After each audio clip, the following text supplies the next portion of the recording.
Olá, eu sou Pedro Doria e essa é mais uma edição do Conversas com o Meio. Nossa convidada essa semana, Ilona Szabo, presidente do Instituto Igarapé, e não só um dos nomes com mais experiência no desenho de políticas públicas que o terceiro setor brasileiro tem nas últimas décadas, mas também um dos nomes do terceiro setor brasileiro com mais experiência internacional. A Ilona é alguém que prepara informação através do Instituto Igarapé para consumo do Estado brasileiro, mas também para consumo de inúmeras organizações internacionais, inclusive a própria ONU. O trabalho mais recente dela, do Instituto Igarapé, é junto à Secretaria-Geral da ONU, trabalhando no impacto de políticas globais relacionadas às mudanças climáticas. Pois bem, para alguém que entende tanto de democracia, para alguém que entende tanto de segurança, para alguém que entende tanto dessa transição energética que é necessária, a gente tem uma vasta agenda de conversas aqui, né? Temos aqui várias questões por discutir no Brasil. A relação entre executivo e legislativo há muito tempo não era tão delicada quanto é hoje. A questão entre IBAMA e Petrobras. O Brasil está meio que metido num debate anacrônico. Parece que não se tocou, às vezes, de que a gente precisa descarbonizar, né? Tem a questão no Supremo Tribunal Federal a respeito do porte de drogas. Como é que a gente lida? O que isso pode mudar? Agora, as questões passam também, principalmente, talvez por uma mudança de geração, por uma mudança de mentalidade. Parte das dificuldades de diálogo que a gente tem a ver com, sabe, um descolamento da realidade de muitos que estão no poder, de não compreender o mundo em que a gente está. Bem, muito pouca gente vai explicar isso melhor do que Ilona Szabo. Vamos lá.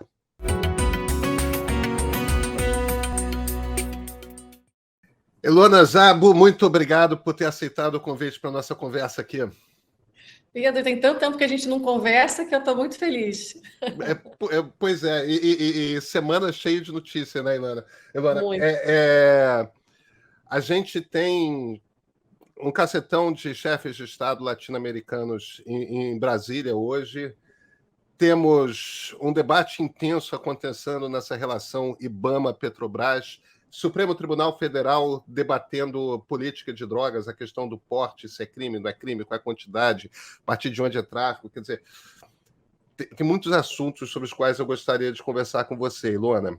Eu quero começar por clima que eu sei que você tem. Você e o Instituto Igarapé têm trabalhado muito a questão de política climática hoje.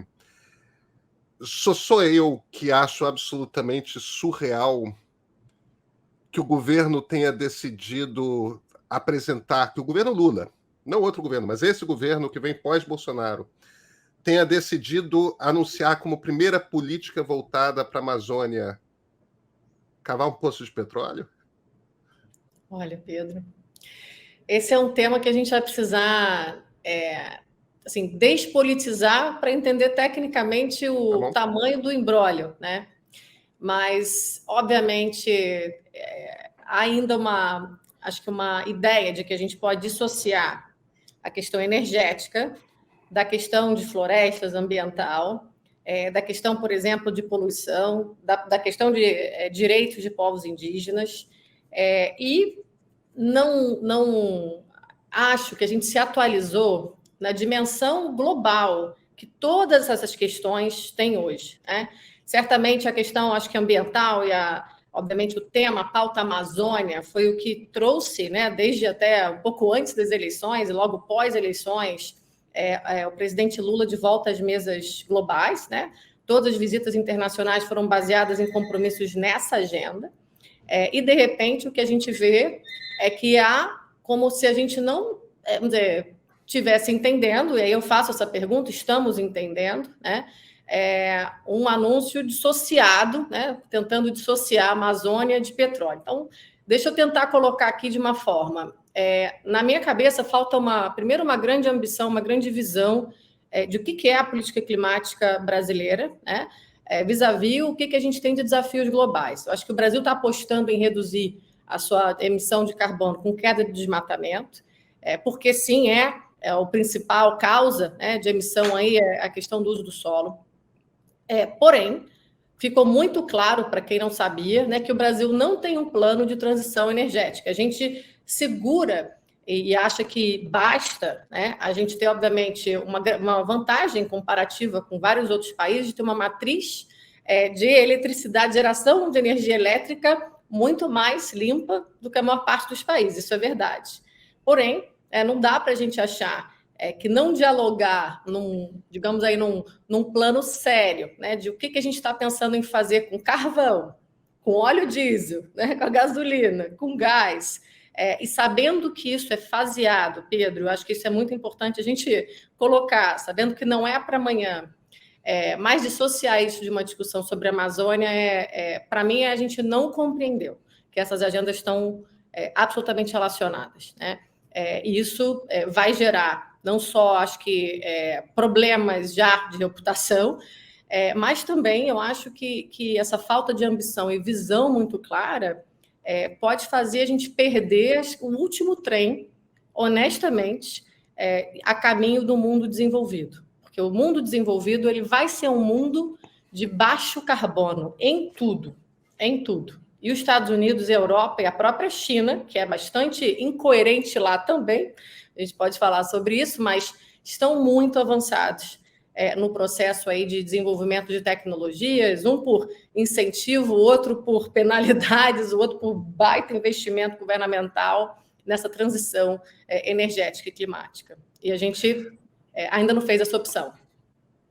Pois é, Ilona, vamos então trazer o foco um pouco para a Petrobras especificamente. Eu estava conversando com uma pessoa que é ligada a essa indústria, ela estava me contando como é que as grandes empresas petrolíferas do mundo estão, principalmente no mundo ocidental. É claro que quando a gente passa ali da Turquia e começa a entrar na Ásia, existem outras questões em jogo, mas no mundo ocidental, Europas, Américas, existe um debate intenso dentro das grandes empresas de petróleo e todas estão desenvolvendo estratégias claras sobre o que é o mundo pós-hidrocarbonetos. Aquele mundo pós-carbono. Algumas empresas estão decidindo que o futuro delas é ser indústria química, porque elas não têm competência para eletricidade, esse é um outro caminho e tal. Outras não, outras acham que vão desenvolver competências gerando eletricidade, gerando... Hidrogênio verde e outras questões, né? Cada uma está entrando... está construindo o seu plano. A Petrobras é uma empresa que não tem um plano, não tem um plano claro, não tem uma estratégia para o que ela é quando não houver o petro, né? O petróleo da história. E isso bate uma coisa de um... Se a gente ignorar a questão esquerda e direita, no corte esquerda-direita na política, e fizermos um corte, aqueles que são aqueles políticos que pensam de forma mais nacionalista versus aqueles políticos que pensam de forma mais cosmopolita, quer dizer, um Brasil mais aberto ou mais fechado ao mundo, no fim das contas, diplomaticamente, comercialmente, etc.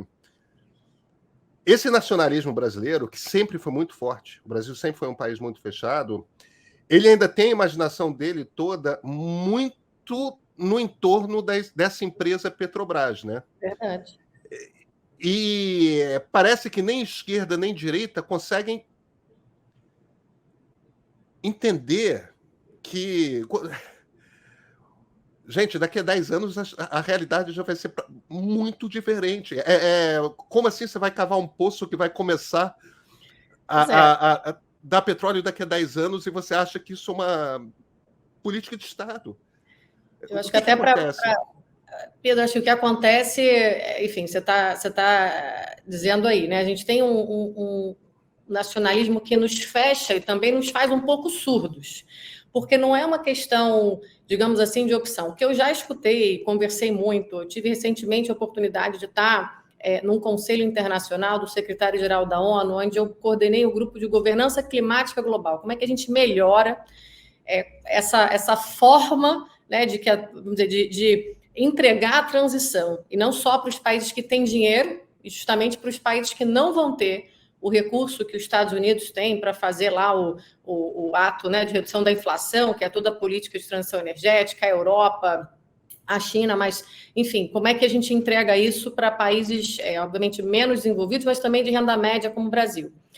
E nisso eu tive essa oportunidade de falar, assim, literalmente de A a Z, da indústria de petróleo, às comunidades indígenas, e globalmente, né? Várias pessoas que estudam ou atuam nisso de diversas formas. Estava muito claro para mim que o Brasil, enquanto indústria, enquanto setor petrolífero, tem a ambição de continuar sendo, assim, acredita-se que vai haver uma demanda reprimida final no mundo, mesmo quando a gente estiver quase lá, né, nessa transição para combustíveis, energias renováveis, vai estar ainda uma demanda final de combustíveis fósseis, por combustíveis fósseis. E o Brasil poderia ser o país a entregar essa demanda final. E eu escutei isso de interlocutores bastante críveis. O segundo ponto, né, existe também, eu acho que nos países em desenvolvimento, aquela ainda, acho que um local que, obviamente, que eu entendo do ponto de vista da injustiça, e a gente tem que consertar a injustiça com saltos e com exigir financiamentos e taxas e programas no nível que a gente precisa para transitar, mas não de vitimismo, no sentido de que todo mundo fez o que tinha que fazer com suas florestas, com a sua economia, e na nossa hora a gente não pode usar os nossos recursos. E aí eu falei, bom, recurso é o que não falta aqui, nem para a velha, nem para a nova economia. A questão é onde é que a gente quer se colocar. A gente quer ser, né, o último da vanguarda do atraso, né, o último país, digamos aí, né, entre as maiores economias do mundo. A gente está no G20, potencialmente subindo, né? A gente sempre espera que a gente suba. E a gente tem a ambição, a nossa ambição é ser o que vai entregar ainda uma economia mais suja, a preço dos nossos maiores recursos. Então, enfim, ficou claro para mim que, honestamente, essa era a ambição. Tá? E aí eu estou falando de lideranças de vários setores.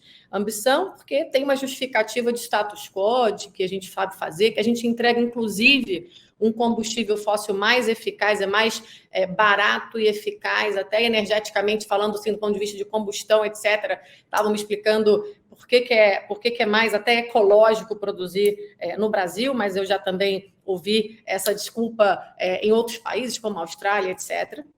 Mas está absolutamente claro que não tem data para plano. E eu vi recentemente também estudos, enfim, onde até no cenário mais avançado, o Brasil continua com carvão, por exemplo. O que para o Brasil, se quisesse largar o carvão hoje, a gente largava, porque a gente tem termoelétrica e a gás. E eu realmente acho que se a gente pode dar passos, né, a gente ficar se agarrando aí, enfim, onde a gente não precisa, muito tiro no pé. E aí o que eu começo a dizer, e nas conversas que eu tive, isso novamente com lideranças mesmo de vários setores, foi dizer, bom, eu acho que a gente não está vendo os riscos, acho que tem um risco inicial, né, da gente então vai começar a falar no futuro, né, quer dizer, continuar nessa posição de vítima, dizendo, mas aí está havendo um protecionismo que não compra os nossos produtos porque eu não tenho o aço verde, eu não tenho o cimento verde, eu não tenho, vamos dizer aí, o combustível verde. Do outro lado, a gente está vendo uma série de indústrias e investidores comprarem aqui fazendas eólicas, fazendas solares para produção, por exemplo, de hidrogênio verde, para abastecer mercados na Europa. Isso já começou a acontecer ao redor dos portos que a gente tem, Açu, Pecém, outros. Né? Terceiro, né, a gente pode ser um país de verdade, potência verde em tudo, né? Maior floresta tropical, maior bolsão de floresta tropical do planeta, o potencial de ser aí líder em energia renovável de ponta para usar e para exportar, e líder em produção de alimento em escala de forma mais sustentável e de baixo carbono, se a gente quiser. Fazendo isso tudo pensando nas pessoas que estão aqui, porque a gente sabe que não é, né, vamos dizer, a ambição verde, ela só vem se for pessoas e planeta. Então, o que eu acho que está faltando, Pedro, é visão, e eu acho que a compreensão de que nós não somos fechados aqui, como a gente acha que é, nós não estamos aqui protegidos desse humor ou dessa transição, que não é porque alguém deu na telha que a gente tem que virar verde, é porque é uma questão existencial para a nossa humanidade, né? Então, é aquela história de fato, assim, se a gente quer ser o Brasil, né, trazer o futuro para o presente no Brasil e ser um país que contribui para o futuro do mundo, é bom que a gente compreenda logo que essa incoerência na política ambiental, energética, ela não é mais algo que dá para colocar debaixo do tapete. Ela vai cobrar um preço e vai começar a ser pago já, né? Então, acho que isso não está claro mesmo. Existe uma... Eu escutei de muita gente, a gente vai sentar e esperar. Quando eu perguntei, por exemplo, de hidrogênio verde, quando eu perguntei de investimento na transição de uma forma... honestamente, aí com prazo, né? Porque sem prazo a gente não programa nada. E Luana, como é que a gente está comparado a outros países equivalentes ao Brasil? Nós estamos, em termos de conscientização mesmo a respeito da necessidade de botar no topo da estratégia, ou mirar o olhar estratégico para a questão de uma economia de baixo carbono. Como é que a gente se posiciona? A gente está muito atrasado? A gente está parecido? Então, a gente tem, Pedro, assim, a gente, na verdade, poderia estar liderando. O que eu acho muito perigoso? Eu vou mencionar alguns países que estão compreendendo isso, estão garantindo acordos bastante interessantes para a sua transição. Indonésia, África do Sul, por exemplo. Mas o Brasil, quando a gente sempre coloca, né, assim, brasileiro ama o Brasil, onde eu vou, falo do Brasil, eu falo, mas não é só porque eu acho que o Brasil é um país dos mais maravilhosos, o mais maravilhoso do mundo, mas é porque o Brasil, ele dita tendências. Então, se o Brasil resolver, na sua ambição enquanto país, ser o último produtor de combustível fóssil da América Latina, o último país do G20 com essa ambição, você vai estar ditando essa tendência para outros países da América Latina, para outros países da África, que vai continuar trabalhando aí como a gente tinha lá atrás essa noção da divisão internacional do trabalho, onde a gente tem os países que exportam simplesmente a matéria-prima e outros que produzem as manufaturas, a gente vai criar uma nova divisão do trabalho, onde vão ter os países que continuam sendo, digamos assim, hospedando as indústrias sujas e os outros que já estão sem poluição, já estão na economia circular, já estão realmente respirando um ar puro, com outras questões para a gente equacionar, que a gente pode falar sobre isso, porque essa transição, tampouco ela também tem escolhas. A questão da mineração é uma, a gente pode falar sobre isso, mas tem avançado muito em tecnologia também. Então, acho assim, o Brasil deveria, a meu ver, estar negociando as melhores condições, não só para nós, mas para os países de renda baixa e renda média, de fato, conseguirem recurso no sistema financeiro internacional para investir na descarbonização de todos os setores da economia. Quem está fazendo isso já de forma bilateral, multilateral, África do Sul e Indonésia, para a transição de carvão, por exemplo, conseguiram pacotes gigantes, vamos ver como é que isso vai ser implementado, mas negociaram nas últimas cúpulas do clima apoios muito grandes de investidores para fazer essa transição. E eu não estou vendo a gente se colocar nesse lugar de negociação, num momento, Pedro, que o sistema financeiro internacional está sendo todo repensado, que o Brasil vai ser aí o anfitrião do G20 a partir de dezembro desse ano, né, esse clube dos países ricos que a gente faz parte, né? E não adianta vir para o G20 falando só de Amazônia, e até porque eu acho que, assim, com toda a equipe, honestamente, muito de alto nível que a gente tem no Ministério de Meio Ambiente, com ambição grande em 19 ministérios e agências na área de proteção florestal dos biomas brasileiros, a gente vai ter muita dificuldade de realmente sustentar a queda do desmatamento se a gente não pensar em novas economias. E o que são essas novas economias? Quer dizer, a gente vai estar vivendo sempre essa dicotomia do velho com o novo, né? Se a gente não troca o subsídio, o incentivo do velho, o novo não vai emergir. Não vai emergir. E se ficar no velho, a floresta não vai sobreviver, porque o modelo extrativista, ele não vem com a noção de sustentabilidade que a gente precisa incutir para que a gente tenha futuro. Todos nós, nossos filhos e nossos netos, né? Então, assim, os pontos não estão ligando, não está sendo feita, acho que essa conexão tão necessária entre as agendas. Esse trabalho que a gente fez internacionalmente, a forma com que a gente organizou eram propostas para um pacto para pessoas e planetas para enfrentar o que a gente chama de tripla crise planetária. Isso aí só na área climática, que é justamente, né, a disrupção climática que vem pelo excesso de emissão de gás de efeito estufa, a perda de biodiversidade, né, que vem aí com desmatamento, questões aí de uso de solo, e a poluição, que também vem das atividades econômicas e da forma com que a gente está lidando aí com o consumo, né? Então, se você não ataca isso de uma forma unificada, com políticas que de fato sejam coerentes, a gente não vai conseguir dar esse salto. E aí eu acho que porque a gente pode, porque a gente deve e porque a gente dita tendência, é irresponsável e é egoísta a gente não fazer. Ilona, o Brasil está recebendo essa semana chefes de Estado do continente sul-americano. Agora, o presidente Lula tomou uma decisão, fez uma escolha, e ele optou por receber à parte, um dia antes, o presidente da Venezuela, Nicolás Maduro, e fazer uma grande cerimônia. Foi um grande elogio ao Maduro. E isso, evidentemente, gera tensões.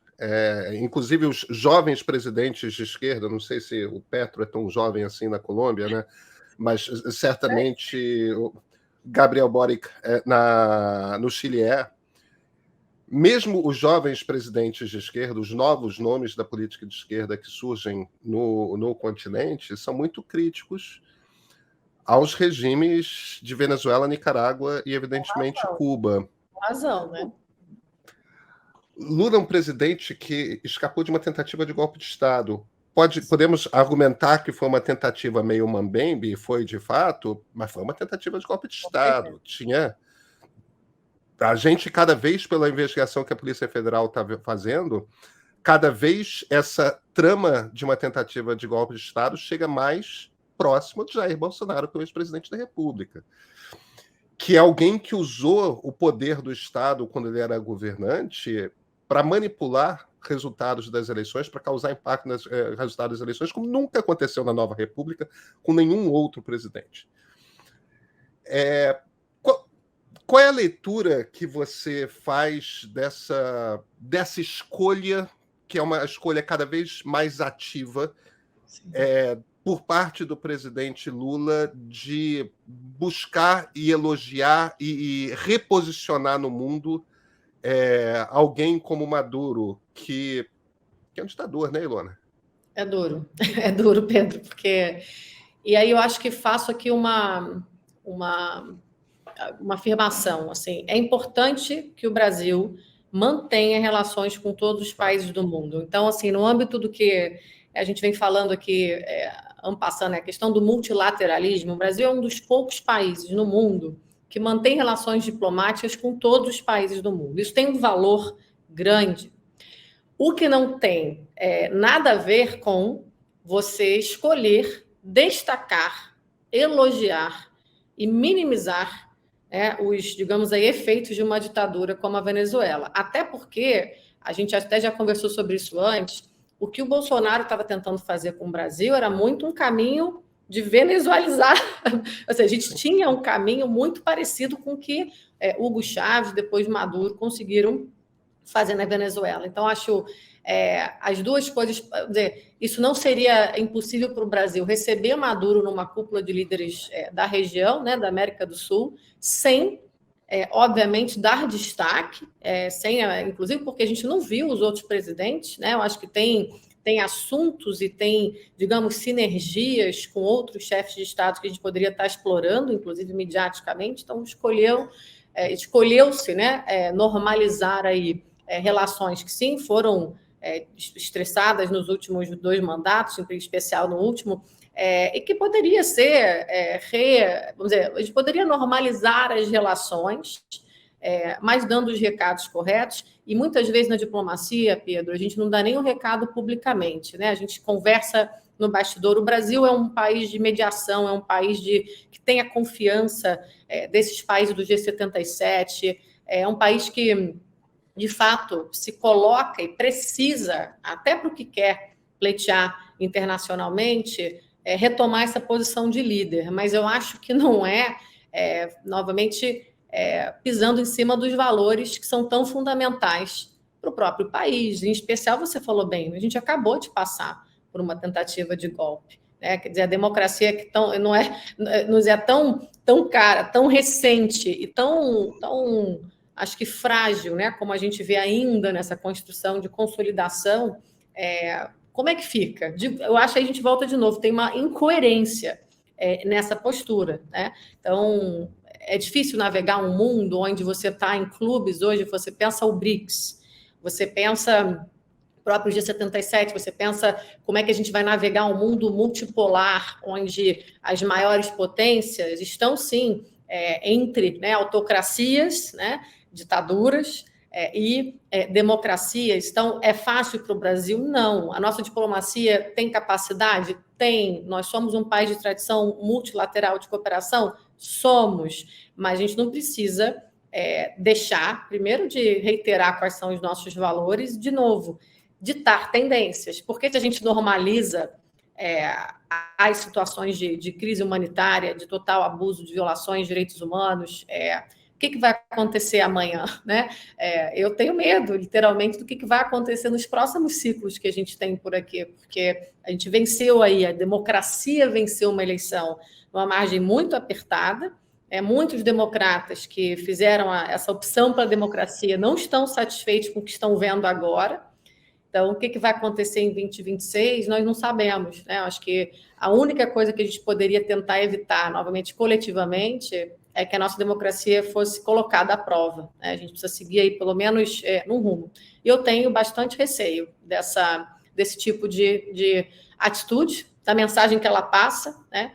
Não é só gancho para a oposição, mas a mensagem que ela passa. Aí eu pego aqui numa análise latino-americana, quando você vai olhar as pesquisas em especial jovens, e sua adesão, seu apreço pela democracia vem caindo muito grande, assim, muito aceleradamente na nossa região.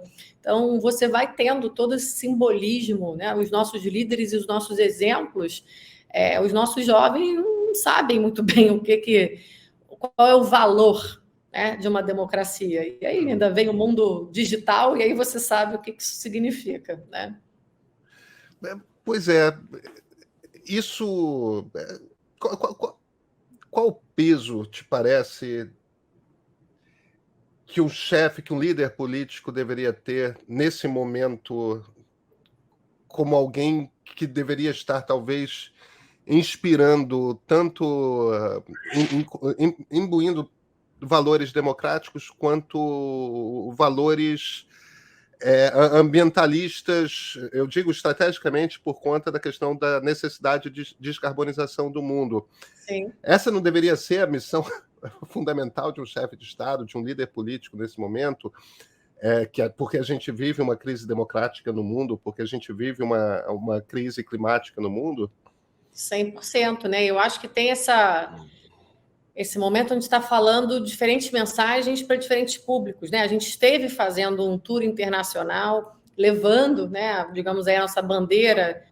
Acabamos de passar, a democracia venceu no Brasil, nós estamos trazendo aqui a proteção da floresta e dos povos originários para o centro da agenda, e a mensagem vem para uma realpolitik, né, para uma diplomacia dura de recados, e aí eu acho que isso faz a ponte também um pouco com a questão de tentar colocar no mesmo lugar, digamos aí, a culpa da Rússia e da Ucrânia pelo que está acontecendo, né, na Ucrânia no momento, que não cabe, que aí realmente fica muito deslocado. Eu acho que eu volto, né, ao alinhamento, à coerência. Não está coerente, ninguém mais hoje compra. Hoje acho que esse mundo que é tão conectado, não dá para você querer ser uma coisa fora, outra coisa dentro. O que você é, né? E mesmo na vida privada e na vida profissional, sabe como é difícil, né?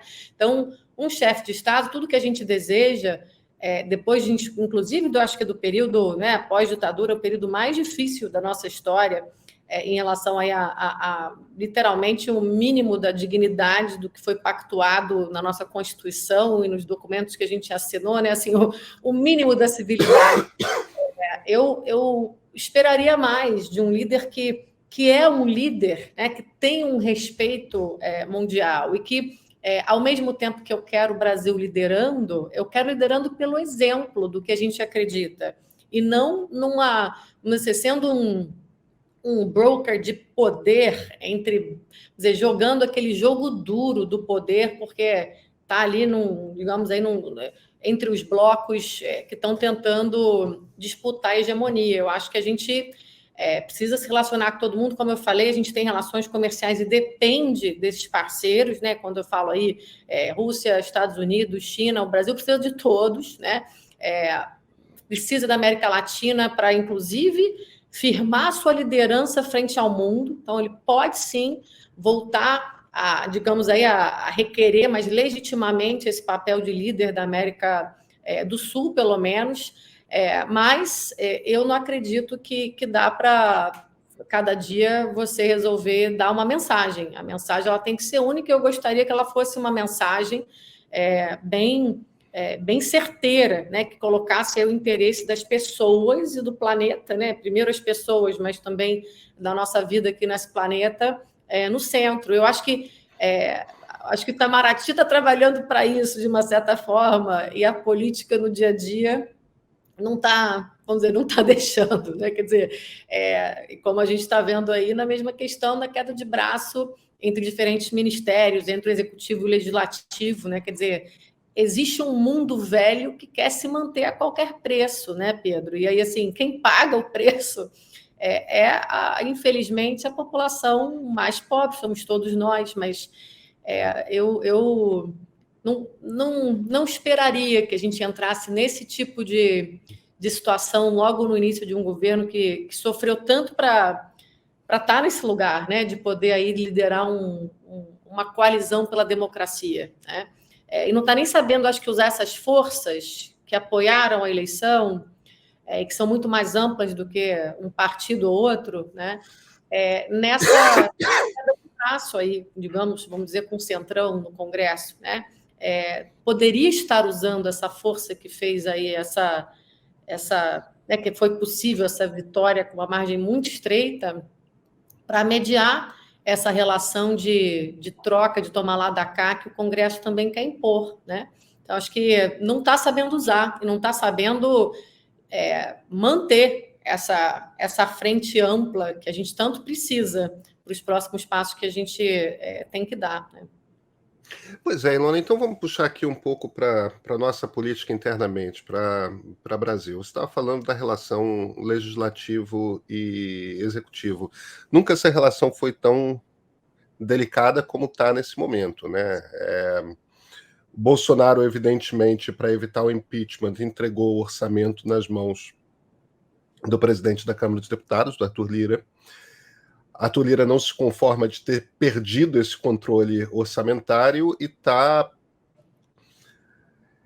se negando a entregar, a negociar votos para o governo, está impondo derrotas ao governo uma após a outra. A sensação que dá ainda, é claro que é cedo para a gente fazer uma avaliação desse jogo, mas a sensação que dá é que o Lira está ganhando, que o governo está se intimidando pelo poder que ele aparenta demonstrar, pelo menos. Essa é a impressão que você tem? Como é que você está lendo essa relação? Infelizmente, sim, não acho que está tão claro nessa, vamos dizer, como é que o Congresso, né, digamos, no início de mandato, se coloca numa situação aí de dizer que define, né, onde estão as pastas, como é que os ministérios devem estar. Como, quer dizer, isso é absolutamente... Que é bom a gente sublinhar aqui, definição de como é a estrutura da administração pública federal é atribuída pela Constituição ao Poder Executivo, não ao Legislativo, né? Então, assim, você quer uma afronta maior, e uma afronta antes dos 6 meses, que, em geral, você tem de trégua, você sabe disso, né, Pedro? Enfim, a gente está aí vendo que, sim, de um lado teve aí uma aprovação né, enfim, magnânime do arcabouço, quer dizer, houve força para isso. Do outro lado, as pautas que não são, digamos aí, de interesse do Centrão, vão ser absolutamente, eu acho, minimizadas. A gente vai ter que... E aí vem aquela história, né, vamos dar os dedos para não perder a mão, que eu acho que o que vai acontecer agora, quer dizer, hoje está ficando claro que o próprio, né, o governo não vai sair em defesa do Ministério do Meio Ambiente, quer dizer, vai de fato deixar fatiar, perder poder. Perder, na verdade, aí não é questão do poder, né? Perder a capacidade de fazer uma política pública ambiental e energética e hídrica absolutamente integral, né? Enfim, aí obviamente perdem todos, porque achar que tirar gestão de recursos hídricos, que determina, né, não só determina todas as áreas da nossa economia aqui, a nossa sobrevivência, porque achar que não ter uma boa política hídrica não vai impactar, né, os interesses do Centrão, quando a gente pensa aí nas principais indústrias que estão tentando aí também segurar mudanças, seja agropecuária, enfim, acho que está muito claro ali que tem alguns recados vindo, né, dessa dicotomia que, novamente, é absolutamente improdutiva, né, entre o meio ambiente e os meios de produção. A gente precisa sentar à mesa, porque nesse país, como a gente estava falando mais cedo aqui, a gente tem uma dádiva de poder falar, olha, a gente pode ser tudo isso. Agora, onde pode, como pode, quem pode, como é que a gente vai gerir as diferentes áreas que a gente tem aqui de terra, né, de possibilidades, como é que a gente vai, de fato, aproveitar a vocação da melhor forma possível, porque tem terra para tudo isso, tem recurso para tudo isso, mas a gente está escasseando. Então, enfim, para voltar para o seu ponto, a gente realmente deveria se preocupar e talvez um recado que a gente podia tentar passar, né, e a gente tem... como democratas, né, assim, a tradição de diálogo com quem quer que esteja no poder, dizer, olha, conta com a sociedade nessa queda de braço, porque a gente não venceu, né, o projeto autoritário à toa, a gente venceu porque todo mundo entrou no corpo a corpo. Não foram só os partidos políticos, que eles não tinham nem a credibilidade de convencer, foram cidadãos, foram líderes de outros setores que nunca se declararam, enfim, coisas que a gente passou e quem passou sabe o que a gente está falando. Quer dizer, como é que o governo poderia, né, voltar aí a estabelecer a confiança? Certamente não colocando, digamos aí, disputas públicas que não deveria, não elogiando ou minimizando o impacto de ditaduras. Isso aí só afasta os democratas que vieram junto, né? Agora, uma preocupação enorme, porque a gente tem um caminho longo, e não queremos também que, com essa relação com o Congresso, a gente volte a ter escândalos de corrupção que vão enfraquecer de novo o Executivo, né? Então, acho que a gente tem tantas lições do que passamos até aqui, que eu estou... essa semana em especial, que a gente viu aí como seria difícil reverter, né, o que o Congresso fez, dá um pouco de desânimo, mas se o governo resolver ainda usar a sociedade, e a sociedade lato sensu, não são os seus apoiadores, né? Poderia fazê-lo, que vai precisar, se quiser realmente ter governabilidade, né? Como é que você tem impressão no Brasil de hoje que a sociedade pode ter impacto na maneira como o Congresso se movimenta? Essa sociedade organizada.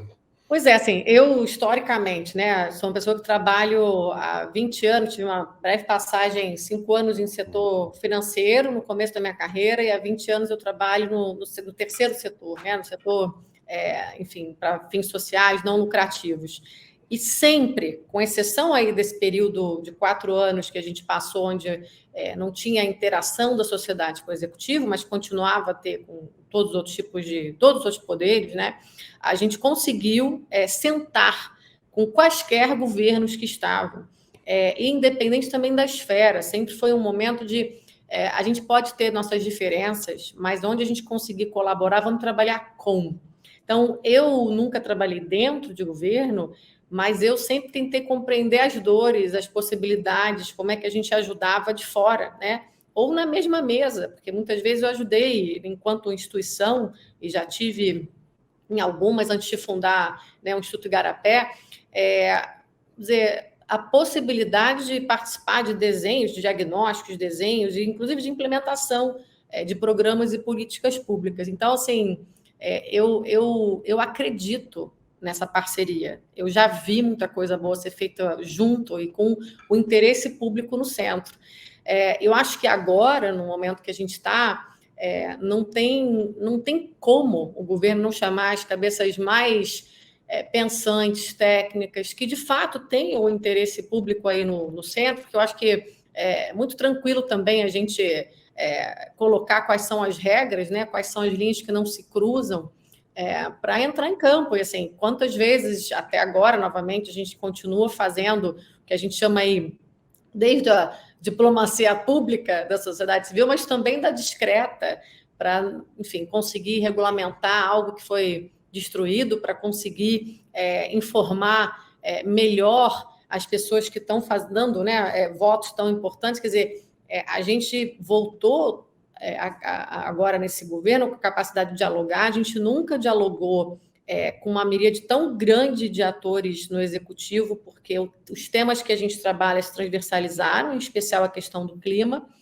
E eu estou sentindo que alguns ministérios, alguns líderes sabem engajar, outros não sabem como aproveitar, e a gente tem uma força, quando a gente está junto, muito grande. Então, assim, eu tenho experiências, digamos assim, eu vivi, eu vejo, eu sei que quando a sociedade está junto, e está junto se a gente sabe que é tecnicamente o melhor, se é pelo interesse público, né, se vai impactar de fato as pessoas que precisam mais, aí a gente consegue frear.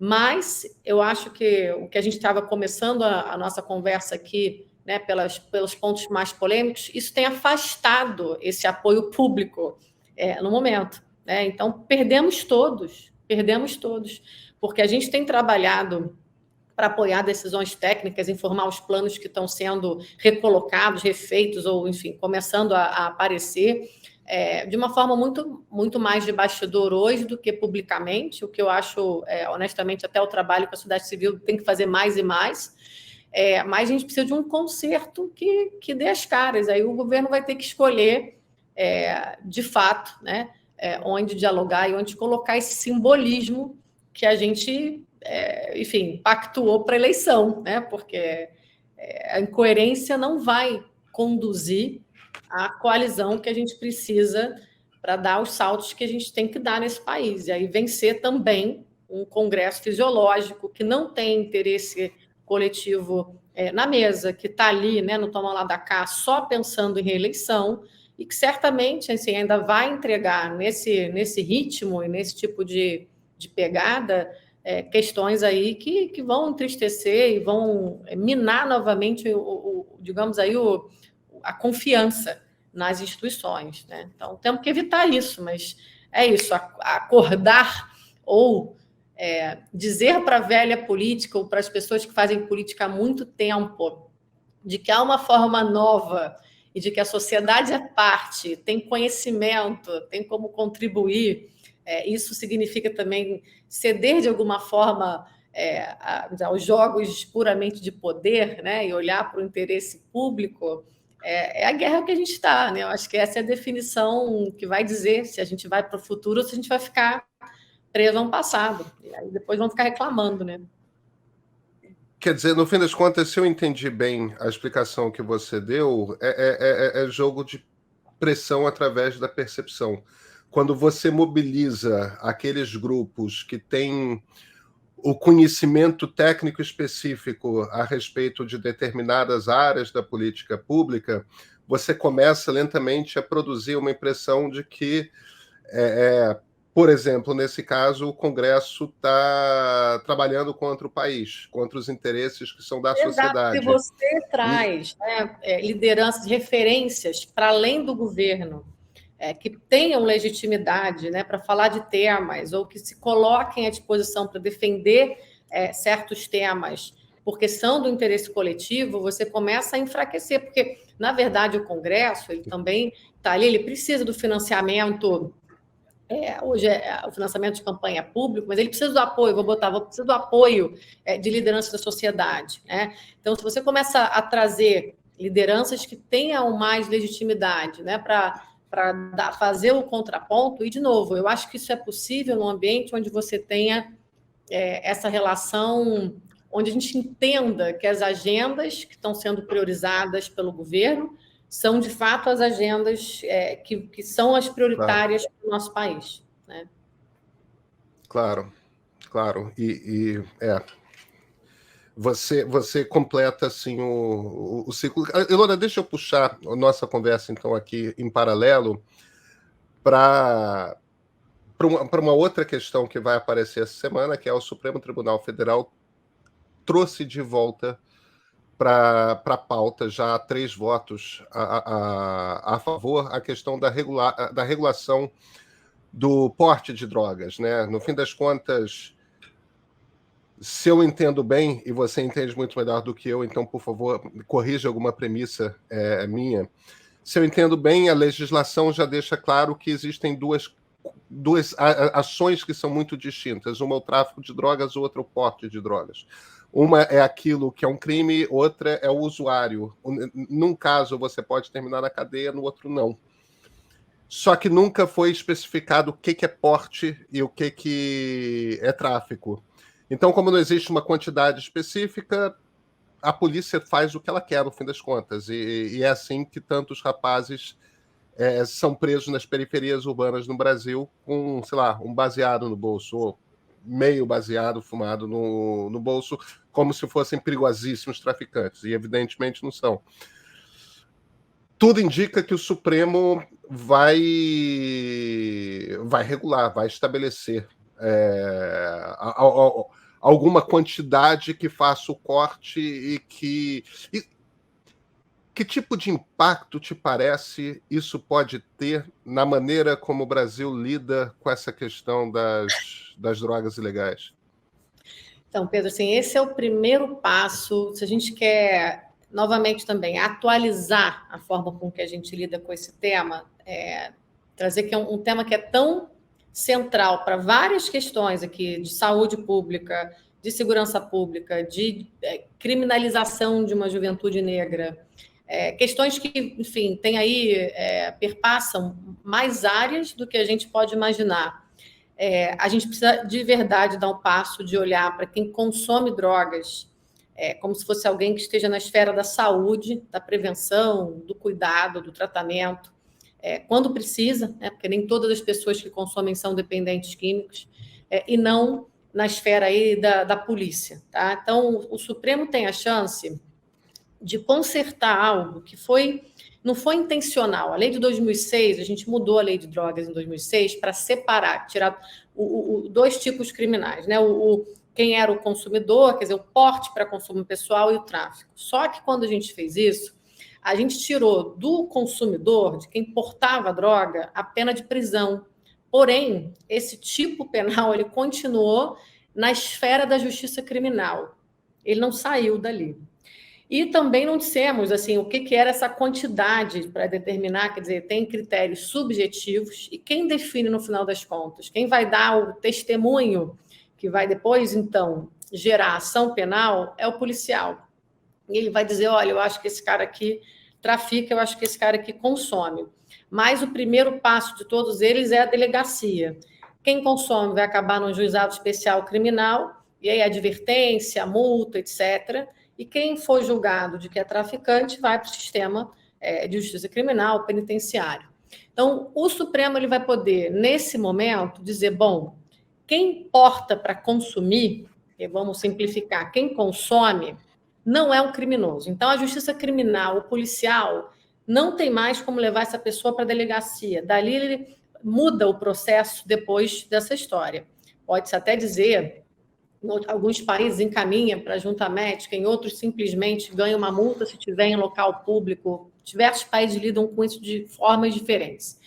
Então, depois de dizer que esse consumidor não é criminoso, deveria-se, na mesma ação, dizer, bom, que critério estabelecido aqui de quantidade pode ajudar no julgamento policial? Ele não é o único critério. Você dizer que a pessoa que está portando um baseado é consumidor ou traficante depende de outras circunstâncias. Você pode estar com um cara com fuzil, com balança, com toda a pinta de que de verdade é um traficante, com uma pequena quantidade de droga ou com droga nenhuma, né? E essa pessoa ser classificada como traficante. Porém, se não há nenhum outro indício, ou se não há ficha prévia, e essa pessoa é encontrada nessa situação com uma pequena quantidade de drogas, a polícia não tem mais nada a ver com ela.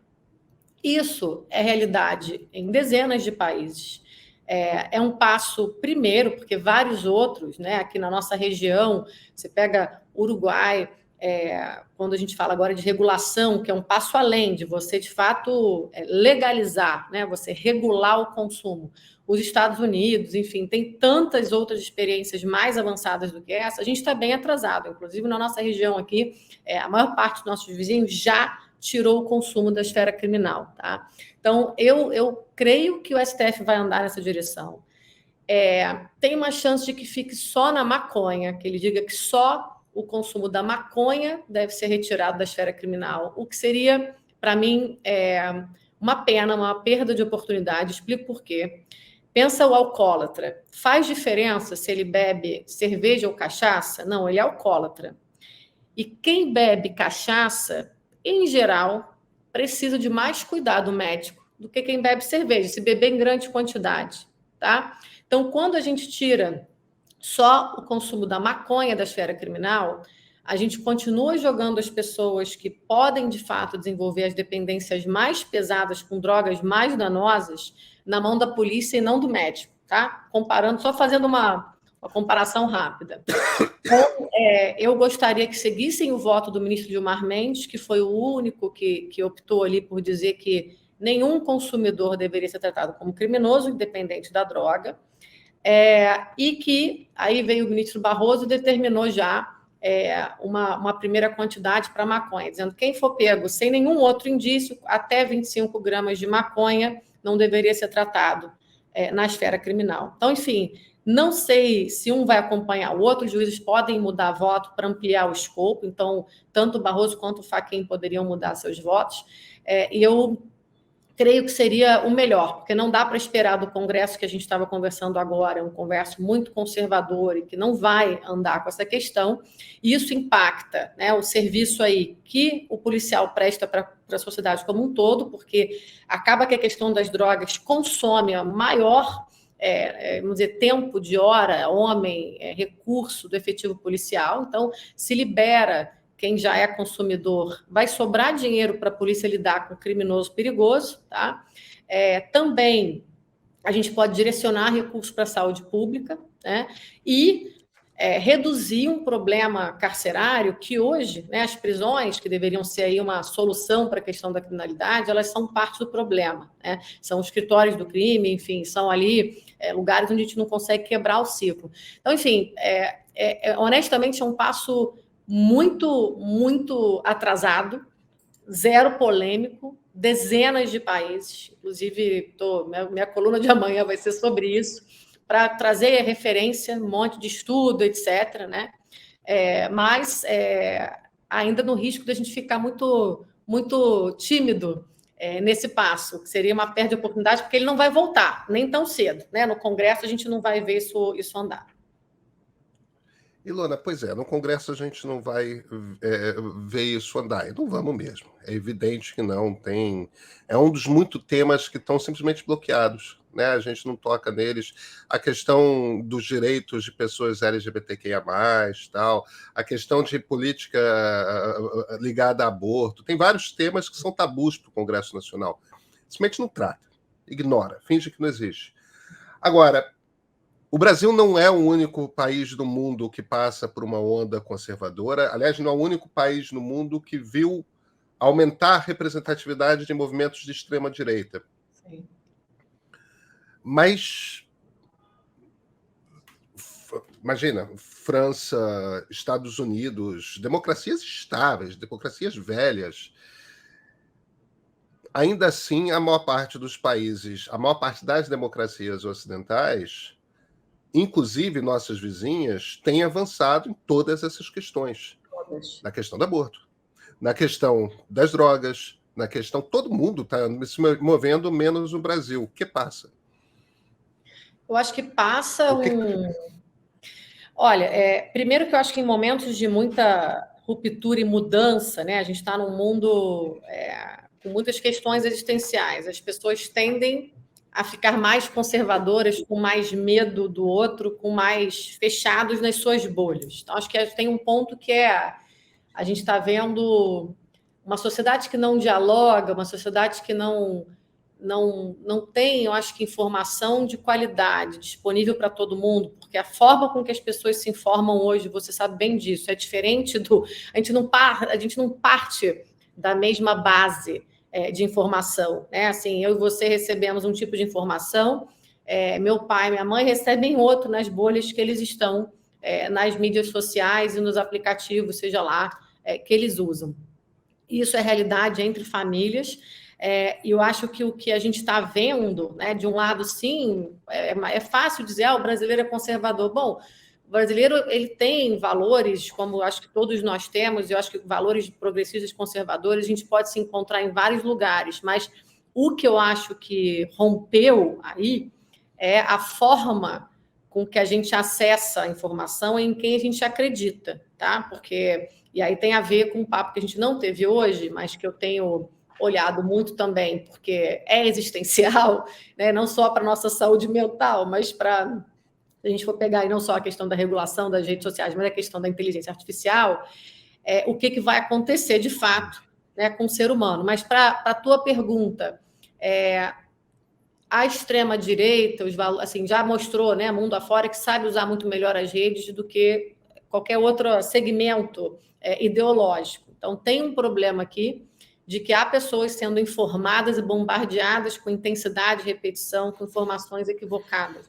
Isso as separa e faz ficar com cada vez mais medo de qualquer diferença, né? Então, isso é um problemaço enorme que a gente vai ter que resolver. E precisamos resolver, porque isso vai minar a confiança uns nos outros, vai minar a democracia, né? E num momento onde a gente está vendo também a tecnologia dar saltos, pode nos colocar num lugar, porque quem está programando a tecnologia que vai dar saltos, né? Quando a gente fala aí em inteligência artificial, vem de uma cultura que é uma cultura libertária em geral, uma cultura que também não tem freios, onde você não tem, digamos aí, o treinamento das inteligências artificiais com os valores base.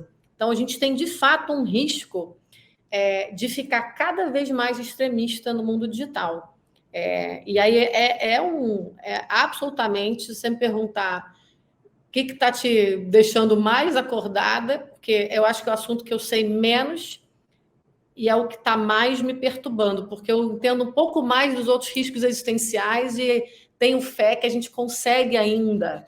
Mas porque esse novo risco existencial é tão distante das lideranças atuais no poder, quer dizer, aí questão geracional também vai pegar, Pedro, que eles não estão captando a emergência da gente sentar junto e resolver como é que a gente vai governar essas novas tecnologias. Então, para dizer uma resposta muito simples para um assunto muito complexo, mas eu tenho aí o que está exacerbando essa história, não é só a reeleição que todos eles pensam, etc., é que a gente não está conseguindo passar mais informação e conversar e fazer acreditar, porque a separação da sociedade ela está indo para um lugar muito perigoso, e cada vez isso vai ficar pior, né? Então a gente precisa sentar. E assim, para fechar, né, assim, essa questão de sentar é sentar todos os setores, seja para a inteligência artificial, seja para definir quais são as escolhas que a gente vai fazer em relação à exploração de petróleo, proteção da Amazônia e exploração de minerais críticos que estão aí também no nosso país, em áreas de... uma boa parte em áreas ricas de biodiversidade. A gente só vai resolver, Pedro, se a gente conseguir sentar à mesa. Quem tem a informação, quem toma a decisão, quem é o interessado em explorar economicamente essas questões. E eu não estou vendo isso acontecer da forma com que precisa para que a gente tome as melhores decisões. E aí, se a gente não tomar as melhores decisões, continuaremos pagando todos e tenho certeza que a gente perde aí, acho que esse último trem que eu adoraria ver a gente embarcar. O trem para, enfim, né, de fato, para um futuro que será diferente. Por que ser diferente só nos países que têm dinheiro, né? A gente tem recursos, tem gente, a gente tem uma riqueza imensa que a gente não deveria desperdiçar.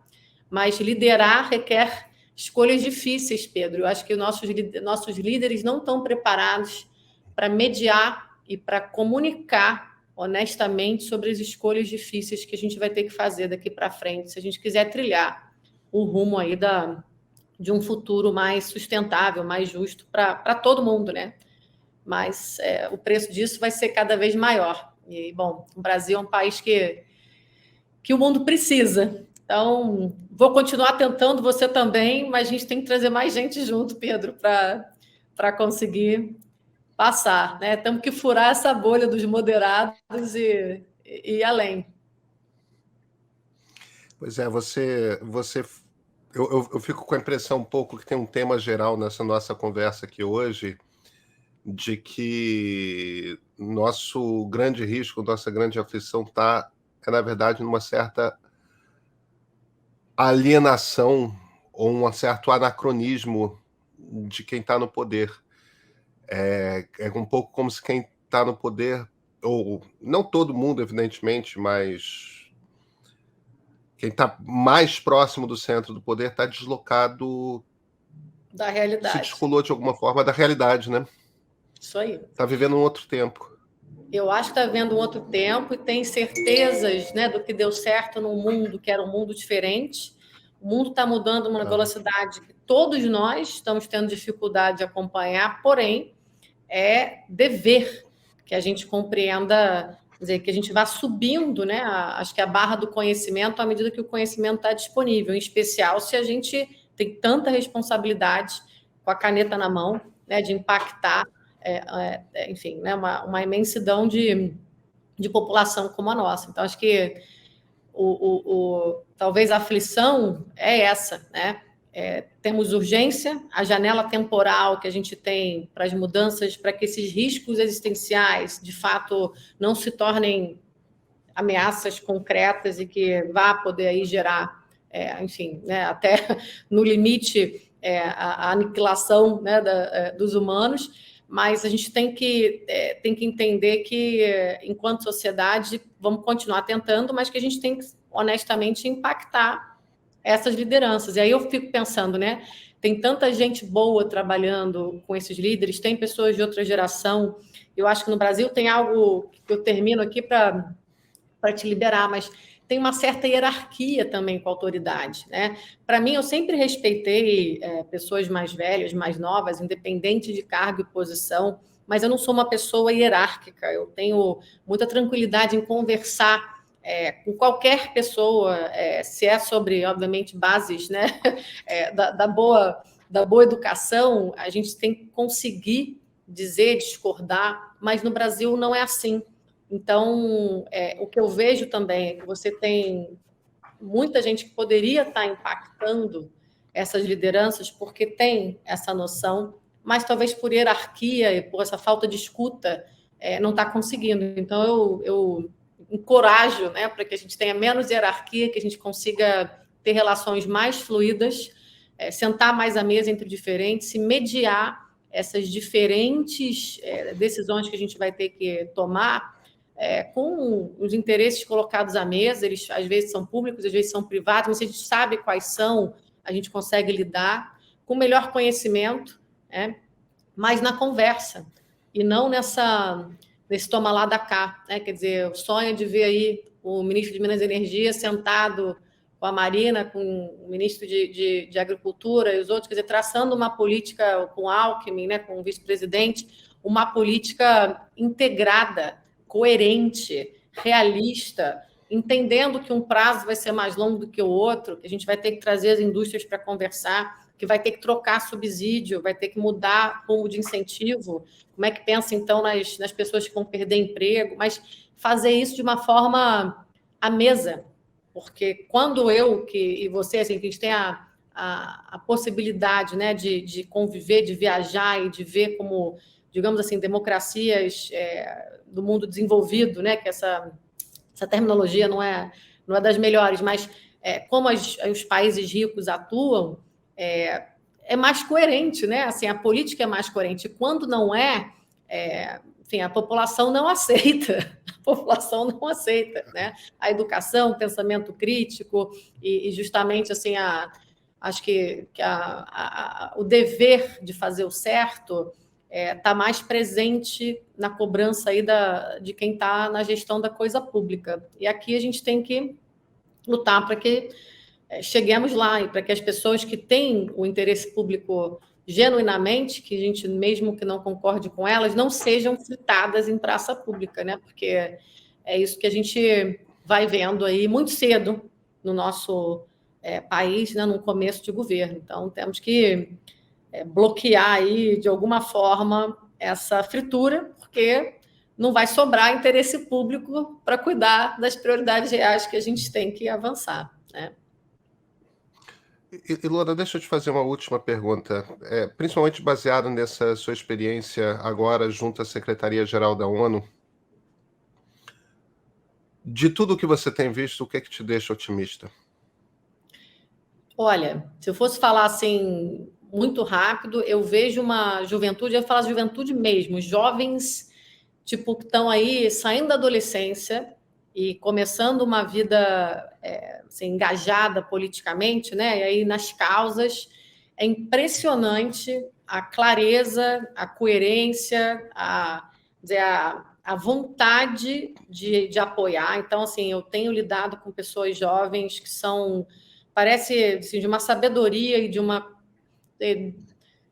de verdade, Pedro, quando você vê assim, é isso que precisa mover o mundo, a gente precisa que eles nos façam sempre responder a essa barra aqui de ética e de direcionamento. Então, diria, eu tenho muita esperança nessa nova geração, mas eles precisam que a gente tome as decisões corretas numa janela muito curta de tempo, senão a gente vai entregar para eles algo que eles não vão conseguir gerir. Se a gente conseguisse fazer essa ponte, eu acho que eles serão melhores líderes públicos. E quando eu falo líderes públicos, Pedro, é algo que parece ingênuo falar no nosso país, mas eu conheço alguns, não muitos. Eu acho que você pode ter líderes públicos em todos os setores, não só no governo, na sociedade civil. Você pode ter empresários, banqueiros que são líderes públicos, que vão estar fazendo lá, cuidando do seu, digamos aí, né, o core, do seu principal ali, vão gerar lucro para quem tem que gerar, mas vão também pensar no interesse comum sempre que tiverem que pensar. E isso eu estou sentindo falta das gerações que estão no poder, assim, de ter mais gente se colocando nesse lugar, sabe? Assim, de novo, esse anacronismo, essa desconexão com o tempo e com as mudanças. O Brasil acha-se insular, acha que a gente basta, né, em nós mesmos. Então, um certo provincianismo, e que, de mesmo tempo, né, somos grandes demais e temos complexo de vira-lata. Quer dizer, é muita psicanálise aqui para essa relação, né? Mas se a gente conseguir fazer essa ponte para entregar para a nova geração, eu acho que eles seguem um rumo melhor. Mas aí a responsabilidade está com a gente, né? Está com a gente. Ilona Szabo, muito obrigado pela conversa. Um prazer. Que não fiquemos tanto tempo para até a próxima, que a gente possa conversar mais. É verdade, com certeza. Com certeza. Ilona, muito obrigado mesmo. Outro. Tchau, tchau.